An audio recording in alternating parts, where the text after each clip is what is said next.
Smart ఫోన్లు, ఖరీదైన కార్లు, భవంతులు, కంప్యూటర్లు, రాకెట్లు, రోబోలు ఇలా సాంకేతిక విప్లవంతో సరికొత్త దిశలో ప్రపంచం దూసుకుపోతోంది.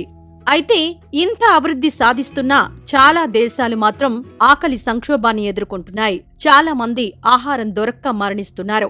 ఈ విషయాన్ని ఒక ఫోటో కళ్లకు కట్టేలా చేస్తోంది. తిండి దొరకని దైన్య స్థితిని మనస్సుకు తాకేలా చేస్తోంది. ఆకలి చావులు తగ్గాలంటే ఏం చెయ్యాలి? ప్రభుత్వం ఎలాంటి చర్యలు తీసుకోవాలి? దీనికి సంబంధించిన మరిన్ని విషయాలు లోకల్ వివరణ షో ద్వారా మీకు తెలియజేస్తున్నాం. ఉన్నవాడు పారబోస్తుంటే లేనివాడు పిడికడు అన్నం దొరక్క అలమటిస్తున్నాడు. ఇది చాలా దేశాల్లో ఉన్న వాస్తవ పరిస్థితి. తాజాగా యమన్లో ప్రజలు ఆకలితో అలమటిస్తున్నారు. సోషల్ మీడియాలో వైరల్ అవుతున్న ఓ చిత్రం ద్వారా ఇది నిరూపితమైంది. తీవ్ర పోషకాహార లోపంతో బాధపడుతున్న 7 ఏళ్ల ఫెయిద్ సమీం యెమెన్ రాజధాని సనాలోని ఒక ఆస్పత్రి మంచం మీద దీనంగా పడి ఉన్న చిత్రం ప్రపంచాన్ని కలిచివేస్తోంది. ప్రస్తుతం అతని బరువు కేవలం 7 కిలోలు మాత్రమే.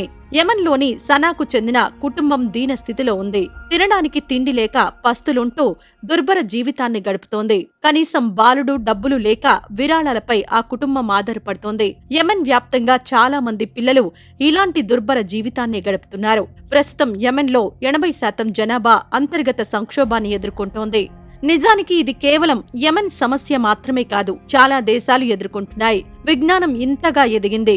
శాస్త్రవేత్తలు ఎన్నో విషయాలను కనుగొంటున్నారు. అయినా ఏటా లక్షలాది మంది ప్రజలు ఆకలితో చనిపోతున్నారు. ఇలాంటి చావులకు అడ్డుకట్ట వేసేందుకు ప్రభుత్వాలు చిత్తశుద్ధితో చర్యలు తీసుకోవాలి. తేలికగా ఆహారాన్ని పండించడం, పండించిన ఆహారం అందరికీ చవకగా లభించడం, అలా లభించిన ఆహారంలో తగినన్ని పోషకాలు ఉండడంపై దృష్టి సారించాలి. ముఖ్యంగా పోషకాహారం చిన్న వయసు నుంచి అందేలా ఏర్పాట్లు చేయాలి. అయితే ఇది అనుకున్నంత తేలికగా అయ్యే పని కాదు. కానీ దీర్ఘకాలిక ప్రణాళికతో ప్రభుత్వాలు సరైన నిర్ణయాలు, పథకాలు తీసుకుని అమలు చేయాల్సి ఉంటుంది.